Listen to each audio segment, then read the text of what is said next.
दोस्तों, परिवर्तनी एकादशी 14 सितंबर 2024 के दिन चुपचाप गाय को खिला दें। यह एक छोटी सी चीज, उससे पहले दोस्तों जान लेते हैं परिवर्तनी एकादशी के बारे में। परिवर्तनी एकादशी की पूजा विधि। परिवर्तनी एकादशी के दिन सुबह जल्दी उठकर सूर्योदय के वक्त स्नान करके सूर्य को जल देकर अपने दिन का आरंभ करें और फिर व्रत करने का संकल्प लें। उसके बाद लकड़ी की चौकी पर पीला या लाल कपड़ा बिछाकर भगवान विष्णु की प्रतिमा स्थापित कर लें और उसके बाद भगवान का पंचामृत से अभिषेक करें, पूजा करें और उसके बाद व्रत रखने का संकल्प करें। अब विष्णु भगवान को पीले फल, पीले फूल चढ़ाएं और साथ ही धूप, दीप और नैवेद्य आदि अर्पित करें। इसके बाद एकादशी की कथा का पाठ करें। सबसे अंत भगवान विष्णु की आरती करें। हर महीने एकादशी का पर्व आता है, लेकिन भादो महीने में आने वाली परिवर्तनी एकादशी सबसे ज्यादा महत्वपूर्ण होती है। आइए जानते हैं, साल 2024 में परिवर्तनी एकादशी कब है। परिवर्तनी एकादशी तिथि का आरंभ 13 सितंबर शुक्रवार को रात 10:30 से होगा और यह 14 सितंबर शनिवार को रात 8:41 पर समाप्त होगी। इसीलिए उदया तिथि की मान्यता के अनुसार परिवर्तनी एकादशी का व्रत 14 सितंबर को रखा जाएगा, जबकि 15 सितंबर को सुबह 6:06 से सुबह 8:34 तक पारण करने का मुहूर्त है। दोस्तों, परिवर्तनी एकादशी तिथि भगवान विष्णु को समर्पित है। माना जाता है इस दिन भगवान विष्णु का व्रत करने से और उनकी पूजा कर लेने से सभी पापों का नाश हो जाता है और मोक्ष की प्राप्ति होती है। आइए जानते हैं इस साल परिवर्तनी एकादशी 2024 की डेट, पूजा और क्यों परिवर्तनी एकादशी समस्त पापों से मुक्ति दिलाने वाली एकादशी में से एक मानी जाती है। ऐसी मान्यता है कि इस व्रत को करने से पापों का अंत होता है। इतना ही नहीं, व्यक्ति को कई तरह के रोग दोष और आर्थिक समस्याओं से भी छुटकारा मिलता है और अक्षय पुण्य की प्राप्ति होती है। वने श्री कृष्ण के मार्गदर्शन में इस व्रत को करके महाभारत युद्ध में विजय प्राप्त की थी। दोस्तों, परिवर्तनी एकादशी के दिन स्वर्ग का दरवाजा खुल जाता है, इसलिए इस दिन किया गया दान पुण्य अन्य दिनों में किए गए दान पुण्य से अधिक फलदायी होता है। वास्तव में 14 सितंबर परिवर्तनी एकादशी के दिन अगर आप यह उपाय कर लेते हो तो यकीनन आप पर मां लक्ष्मी की कृपा होगी और आप धनवान बन जाओगे। आप धनवान ना बने तो मुझे बताना दोस्तों, बस जो उपाय आपको बताया जाए वह उपाय कर लेना। चलिए जानते हैं। एकादशी के दिन चुपचाप गाय को खिला दें। यह एक छोटी सी चीज, रोडपति भी होंगे, करोड़पति मिलेंगे, सभी संकट और कष्टों से मुक्ति, मृत्यु दंड, पितृदोष तुरंत होगा खत्म। पूरे साल आपके भरे रहेंगे अन्न धन के भंडार, यूं कहे कि आपकी 7 पुश्ते तक करेंगे। रुपयों पैसों पर राज्य, दोस्तों सा पीढ़ियों तक बैंक बैलेंस बढ़ता चला जाएगा। सभी भी दुख दर्द संकट कष्ट है वह दूर हो जाएंगे और सभी सुख आपके कदमों में आ जाएंगे। सभी सुख आपके कदम चूमेगी। यदि आप यह एक छोटी और खास चीज चुपचाप गाय को खिला देते हैं तो तत्काल गरीबी आपके जीवन से खत्म हो जाएगी। यूं कहे व्यक्ति रंग से राजा बन जाता है और 33 कोटि देवी देवताओं को धारण करने वाली गौ माता की भी कृपा व्यक्ति पर आजीवन बरसती है। व्यक्ति के घर में कभी भी अनंत धन वस्त्र कमी नहीं होती है। धन के भंडार व्यक्ति के घर में भरे रहते हैं। व्यक्ति के जीवन से तत्काल गरीबी खत्म हो जाती है।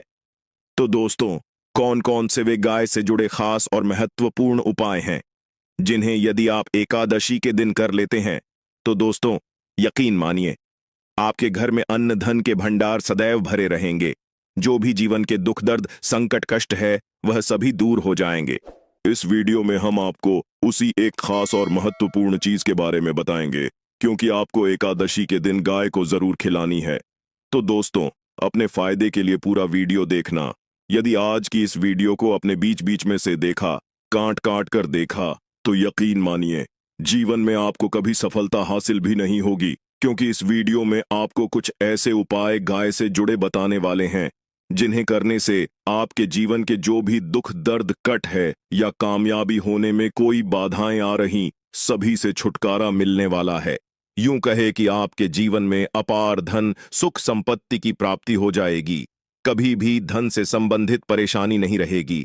आर्थिक स्थिति आपकी प्रबल हो जाएगी। धन प्राप्ति के योग्य बन जाएंगे और जीवन में सदैव अनंत धन के भंडार आपके घर में भरे रहेंगे। अनंत धन वस्त्र कभी कमी नहीं होगी आपके घर में।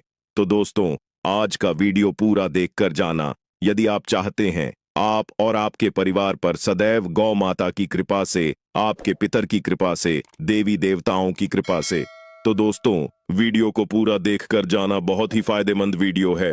पूरे 50 सालों के बाद ऐसे दुर्लभ संयोग है, तो पूरा वीडियो देखकर जाना।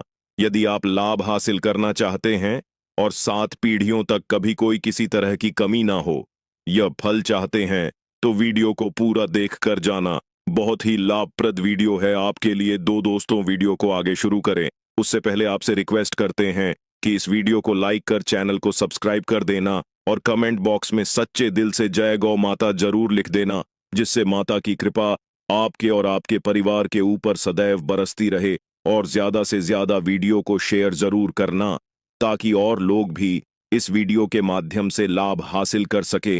इन उपायों को करने से अपने जीवन में सदैव धन सुख संपत्ति की प्राप्ति कर सके। तो शेयर करना ना भूले इस वीडियो को, जिससे और लोगों का भी भला हो। आपको बता दें, इस दिन तीर्थ स्नान करना बहुत ही फलदायी समझा गया है। यदि कहीं तीर्थ स्थान पर पवित्र नदी में स्नान करना संभव ना हो, तो आप क्या करें? घर पर ही नहाने वाले पानी में गंगा जल की कुछ बूंदें डालकर स्नान कर लें। और साथ ही साथ यदि आप स्नान आदि से निवृत्त हो जाएं, सर्वप्रथम तो अपने घर के पूजा स्थान को साफ कर वहां पूजा पाठ करें और दान जरूर करें। और इस एकादशी के दिन दान करने से सभी मन कामनाएं पूर्ण हो जाती हैं। एकादशी के दिन विशेषकर पूर्वजों की पूजन के लिए बहुत ही शुभ फलदायी समझा गया है। आपको बता दें, इस बार जो इस दिन पूजा के साथ साथ सूर्य देव की पूजा जरूर करनी चाहिए। आपको बता दें कि इस दिन यदि सूर्य नारायण की पूजा करते हैं तो आपके गृह जनित दोष भी दूर हो जाता है। व्यक्ति के जीवन में धन सुख संपत्ति की प्राप्ति हो जाती है। मस्त मनोकामना व्यक्ति की पूर्ण हो जाती है। और दोस्तों, साथ ही साथ अब बात करें, आपको उस दिन मतलब ये जो एकादशी के दिन है, इस दिन आपको एक उपाय तो जरूर करना है। गाय का उपाय बताने से पहले एक उपाय आपको बता दें, इस उपाय को जरूर दूर करें। क्या करें कि शाम के समय पीपल के पेड़ के नीचे आपको सरसों का चौमुखी दीपक, आटे का दीपक बनाना है चौमुखी। उसमें आपको कलावे की बाती लगाकर सरसों के तेल का दीपक जला देना है और बीच में 2 साबुत फूल वाले लौंग भी डाल दें। फिर देखिए कैसे चमत्कार आपके जीवन में होता है। शाम के समय जलाकर उसे छोड़े मनोकामना मांगकर। दोस्तों, 11 दिनों के अंदर आपकी वह मनोकामना पूर्ण ना हो जाए तो हमें बता देना। बहुत ही प्रभावशाली उपाय बताया मैंने आपको, बहुत ही दुर्लभ से दुर्लभ है। इस बार नए वर्ष के उपाय को जरूर करें। यह उपाय जो है बहुत ही आपको लाभ देगा। और अब बात करें गाय से जुड़े कौन कौन से उपाय आपको इस दिन, मतलब गाय से जुड़े उपाय जिन्हें करने से व्यक्ति को 7 पीढ़ियों तक बैंक बैलेंस की कमी नहीं होती, दुख दर्द संकट कष्ट दूर हो जाते हैं और सभी सुख व्यक्ति के कदमों में आ जाते हैं। कदम चूमती है सभी सुख और घर में धन के भंडार सदैव भरे रहते हैं, कोई कमी नहीं होती। किसी तरह कौन कौन से उपाय ध्यान से सुनना, जिस तरह बताएं उसी तरह इन उपायों को आपको करना है। तो चलिए शुरू करते हैं। कौन कौन से गाय से जुड़े उपाय हैं? प्रभावशाली चमत्कारिक उपाय है जो कि आपकी किस्मत को चमका देंगे। एकादशी से आपको लाभ शुरू करते हैं। दोस्तों, सनातन परंपरा में गाय, गंगा और गायत्री का बहुत ज्यादा धार्मिक महत्व है। मान्यता है कि गौ माता के शरीर पर 3 कोटि देवी देवताओं का वास होता है। गौ माता की पूजा करने वाले जातक पर इन सभी देवी देवताओं की कृपा बरसती है। गौ सेवा से न सिर्फ इस जन्म के बल्कि पूर्व के भी दोष दूर हो जाते हैं। गाय से हासिल पंचगव्य का उपयोग जरूर शामिल करें, क्योंकि पंचम गव्य के बिना कोई भी पूजा पाठ और हवन सफल नहीं होता। या दोस्तों, गौ कृपा पाने के लिए प्रतिदिन, सप्ताह अथवा महीने में परिवार समेत एक बार गौशाला जाने का नियम जरूर बनाएं और वहां गायों को हरा चारा जरूर खिलाएं। इससे आपको शुभ फलों की प्राप्ति होगी। और साथ ही साथ गौ सेवा और गौ पूजा से 9 ग्रह शांत हो जाते हैं और इनसे जुड़े दोषों का निदान हो जाता है। गर्मियों में गौ माता को पानी पिलाएं और सर्दी में गौ माता को गुड़ जरूर खिलाएं। ध्यान रखें कि गर्मियों में गाय को गुधिया। अनेक देवी देवता को अपने नए शरीर पर धारण करने वाली गौ माता से जुड़े कई शुभ और अशुभ संकेत भी होते हैं। मसलन, गाय का दूध धोते समय यदि गाय ठोकर मार दे और सारा दूध बिखर जाए तो अब शगुन होता है। यदि कोई यात्रा पर निकल रहा हो और गाय अपने बछड़े को दूध पिलाती सामने आ जाए तो निश्चित रूप से जिस यात्रा के लिए आप निकले हैं वह यात्रा आप जरूर ही सफल होगी, और वह जिसके लिए आप निकले हैं वह जरूर ही पूर्ण होगा। यात्रा पर जाते समय बाईं ओर गाय की आवाज आना और रात्रि में गाय की होख करना भी शुभ होता है दोस्तों, साथ ही करना भी शुभ होता है दोस्तों। साथ ही साथ गाय के साथ आप भूलकर भी दुराचार ना करें, अन्यथा मिलता है घोर पाप और जीवन भर की परेशानियां बनी रहती हैं।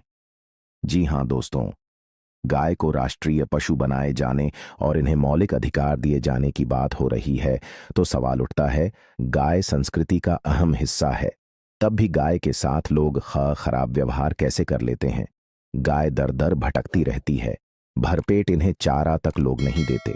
गाय जब तक दूध देती रहती है तो उनकी सेवा होती है, और जैसे ही दूध देना बंद कर देती है तो लोग इन्हें उनकी किस्मत पर छोड़ देते हैं, सड़कों पर और गलियों में भटकने के लिए। ऐसे में गोवंश जीवों को कोई डंडे मारता है तो कोई पानी डाल देता है, कभी वाहनों की चपेट में आ जाती है तो कभी बीमार होकर बेचारी यह गाय दम तोड़ देती है। ऐसे में जरूरत है इन बातों को जानने की गाय को लेकर शास्त्रों में क्या कहा गया है, गाय के साथ आपको कैसा व्यवहार करना चाहिए। दोस्तों, गाय को कभी भी मारना पीटना नहीं चाहिए। शास्त्रों में गाय को माता का दर्जा दिया गया है। गाय को मारने वाला माता को मारने पीटने वाले के समान पाप का भागीदार समझा जाता है। नरक लोक में वर्षों तक कष्ट भोगना पड़ता है, अगले जन्म पशु योनि में मिलता है। कथा है कि गौतम मुनि ने गलती से गाय को डां मार दिया था, जिससे गाय की मृत्यु हो गई थी, और इस पाप से मुक्ति के लिए इन्हें वर्षों तक तपस्या करनी पड़ी। भगवान श्री कृष्ण जी ने बैल स्वरूप में आए वृद्धाश्रम का वध कर दिया था, जिससे मुक्ति के लिए भगवान श्री कृष्ण को संपूर्ण तीर्थों को एक कुंड में बुलाना पड़ा, और इस कुंड में स्नान से वह पाप मुक्त हो गए थे। दोस्तों, साथ ही साथ पानी पी रही गाय को भगाते हैं, वे घोर पाप के भागी बनकर नरक भोगते हैं, ऐसा पुराणों में बताया गया है। जबकि जो लोग गाय के लिए प्याऊ और चार बनवाते वह माह भाग्यवान होते हैं। ऐसे लोग घोर पाप से मुक्त होकर स्वर्ग पा जाते हैं और बड़े ही धनवान कुल में जन्म लेकर सुख भोगते हैं। और साथ ही साथ आराम कर रही गाय को कष्ट देकर कभी भी उठाना नहीं चाहिए। कहते हैं कि जिस स्थान पर गाय बैठी है वहां से नकारात्मक ऊर्जा खत्म हो जाती है। गाय के बैठने की जगह को जो लोग नियमित साफ रखते हैं वह जन्म में किए गए जाने अनजाने में पापों से मुक्ति हो जाती है और गोलोलोक में स्थान पाते हैं। गाय को डंडा मारकर रर उठाना, पानी डालकर उठाने से मनुष्य पाप का भागी बनता है और अगले जन्म में उसे दर दर भटकना पड़ता है। और साथ ही साथ शास्त्रों में बताया गया है कि गाय का दूध उसके बछड़े के लिए होता है। गाय के बछड़े से बचा हुआ दूध ही मनुष्य को लेना चाहिए, परंतु कुछ लोग एक बार गाय को दूध लेने बाद फिर से बछड़े के लिए बचा हुआ दूध भी धो लेते हैं। ऐसा करना घोर पाप कहा जाता है। ऐसे दूध को धोने वाला और ग्रहण करने वाला दोनों ही पाप के भागी बन जाते हैं। दोस्तों, साथ ही साथ शास्त्रों में कहा गया है कि गोवंश मतलब गाय और बैल के पीठ पर नहीं बैठना चाहिए। इनकी पीठ पर बैठने से महापाप लगता है। ऐसे लोगों को नरक की यातना भोगनी पड़ती है। एकमात्र देव के अंश के उत्पन्न नंदी ही गोवंश है, जिस पर स्वयं महादेव और महादेवी सवारी करती हैं, क्योंकि नंदी ने स्वयं अपनी इच्छा से महादेवी की सवारी बनना स्वीकार किया था। और साथ ही साथ शास्त्रों में गाय के दान को बहुत ही महत्व दिया गया है, परंतु ऐसी गाय का दान कभी नहीं करना चाहिए जो बूढ़ी और बीमार हो। कठोपनिषद में नचिकेता की कथा भी इस संदर्भ में है कि जिस नचिकेता ने पिता द्वारा बूढ़ी गाय को दान करने पर आपत्ति जताई थी, दूध देने वाली और बछड़े सहित जो लोग का दान करते हैं वह महान पुण्य को हासिल करके स्वर्ग में स्थान पाते हैं। दोस्तों, साथ ही साथ सूर्य चंद्र मंगल शुक्र की युक्ति राहु से हो तो पितृदोष होता है। यह भी मान्यता है कि सूर्य सु का संबंध पिता से एवं मंगल का संबंध होने के कारण सूर्य यदि शनि राहु या केतु के साथ स्थित हो या दृष्टि संबंधी हो तथा मंगल की युति राहु या केतु से हो तो पितृदोष होता है। इस दोष से जीवन संघर्षम बन जाता है। यदि पितृदोष हो तो गाय को प्रतिदिन या किसी भी एकादशी को या किसी पूर्णिमा के दिन, अमावस्या या किसी भी खास दिन पर रोटी गुड़ चारा खिलाने से पितृदोष खत्म जाता है। साथ ही साथ गाय की पीठ पर जो कूबड़ बना होता है वह बृहस्पति गुरु है। अतः जन्मपत्री में यदि बृहस्पति अपनी नीच राशि मकर में हो या अशुभ शिवलिंग में जा रहे हो और सामने से गौ माता आती हुई दिखाई दे तो गौ माता को अपनी दाहिनी ओर से जाने देना चाहिए। आपकी यात्रा जरूर ही सफल होगी और जिस घर में गाय होती है उसमें वास्तु दोष स्वतः ही खत्म हो जाता है। और साथ ही साथ आपको बता दें कि गाय को आप भी रोटी बनाएं, प्रतिदिन ताजी रोटी ही बनाएं। गाय को अगर आपने रोटी बनाई है तो कोशिश करें कि उस रोटी को आप तुरंत ही गाय को दे दें। अगर आप उस रोटी को रख दें और उस रोटी को अगले दिन देंगे तो वह रोटी बासी मानी जाएगी। गाय को कभी भी बासी रोटी ना दें, इससे घर में नकारात्मक ऊर्जा वास करती है और जो भी काम आपके बनने वाले होंगे वह काम भी आपके बिल्कुल भी नहीं बनेंगे। इससे आपके घर में हमेशा दर्द देवता का वास रहेगा और आप जिस भी काम को करेंगे उस काम में आपको हमेशा असफलता ही हाथ लगेगी। इसीलिए कोशिश करें गाय को रोजाना ताजी रोटी बनाकर खिलाएं और रोटी को बिल्कुल ना रखें। बांसी रोटी गाय को ना दें और साथ ही साथ सड़ी गली चीजें गाय को नहीं खिलानी चाहिए। घर में कोई फल है, कोई सब्जी है, सड़ जाए तो लोग क्या करते हैं? गाय को देते हैं नहीं। ऐसा नहीं करना चाहिए। ऐसा करने से यदि आप गाय को खिलाते हैं तो आप पाप के भागी बन जाते हैं। आप बिल्कुल सड़ी गली चीजें गाय को ना खिलाएं और साथ ही साथ एकादशी पर आटे की 11 लोहियां बनाकर उनके ऊपर हल्दी लगाएं। इसके बाद गाय को खिलाएं। हर एक लोही को खिलाते समय गाय के सिंघवाल आपके जीवन में खुशियां ही खुशियां होंगी। और एक बार एकादशी पर आप 7 बार गाय की परिक्रमा भी कर लें तो आपके समस्त काम होंगे। और एकादशी पर साथ ही साथ आप गाय को जब भी रोटी दे, रोटी पर या तो आप थोड़ी हल्दी लगा लें या थोड़ा रख लें। अगर गुड़ ना हो तो आप थोड़ा घी रख सकते हैं। दोस्तों, गाय को कभी भी सूखी रोटी ना खिलाएं। सूखी का मतलब गाय को रोटी खिलाए उस पर कुछ ना कुछ रख कर खिलाएं। हल्दी रख लें, गुड़ रख लें, मिश्री घी या जो भी रख लें, मतलब खाली नहीं खिलानी है। इतना करने मात्र से आपके जीवन के सभी दुख दर्द समाप्त हो जाए। दोस्तों, यह थे गाय से जुड़े कुछ महत्वपूर्ण उपाय, कुछ बातें जिन्हें आपको